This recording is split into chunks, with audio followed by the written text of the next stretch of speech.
नमस्कार शेतकरी मित्रांनो, श्याम के चॅनलमध्ये आपल्या सर्वांचं पुन्हा एकदा स्वागत आहे. शेतकरी मित्रांनो, सध्या खरीप हंगामाची पेरणी जवळपास झालेली आहे आणि शेतकरी मित्रांनो, आता सध्या तणनाशकाचे स्प्रे घेण्याची वेळ आलेली आहे. शेतकरी मित्रांनो, विशेषतः म्हणजे सर्वप्रथम आपण ज्यावेळेस तणनाशकाची निवड करतो त्यावेळेस आपल्या जमिनीमध्ये ओलाव्याचं प्रमाण आहे की नाही याची दक्षता घेणं खूप गरजेचं आहे.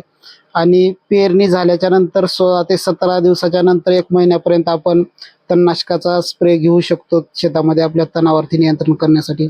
तर शेतकरी मित्रांनो, आपल्याकडे आज हे शेतकरी खूप दुरून आलेले आहेत. तणनाशक नेण्यासाठी सोयाबीन पीक आणि तूर पीक आहे, यांचं दोन्ही पिकामध्ये चालणारे तणनाशक आहे. याचं नाव आहे आदामा कंपनीचं शेकेद नावाने म्हणून ओळखलं जातं. तर शेतकरी आपल्यासोबत जुळलेले आहेत, त्यांचा अनुभव आपण त्यांच्याकडूनच जाणून घेऊयात. माझं नाव व्यंकट प्रभू शिवलकर, राहणार बादा. मी 5 वर्षानं ही शेतीत वापरतो आणि ह्याचा रिझल्ट चांगला आहे. सर्व प्रकारचे तण जाते ह्याच्यामुळे. तरी सर्व शेतकऱ्यांनी वापरून पाहावे. तर शेतकरी मित्रांनो, आपण शेतकऱ्याकडून अनुभव जाणून घेतला आहे. तर शेतकरी मित्रांनो, याच्याबद्दल हे वापरल्याच्या नंतर 8 ते 10 दिवसामध्ये पूर्णतः लांब आणि गोल पानाच्या तणावर नियंत्रण पूर्णतः होतं.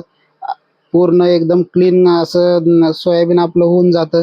तर खात्रीपूर्वक याचा वापर आपण करू शकतात, एवढंच बोलतो मी. आणि जर व्हिडिओ आवडला असेल तर आपल्या चॅनलला लाईक आणि सबस्क्राईब करायला विसरू नका. तोपर्यंत नमस्कार, भेटूयात नंतर पुढील व्हिडिओमध्ये.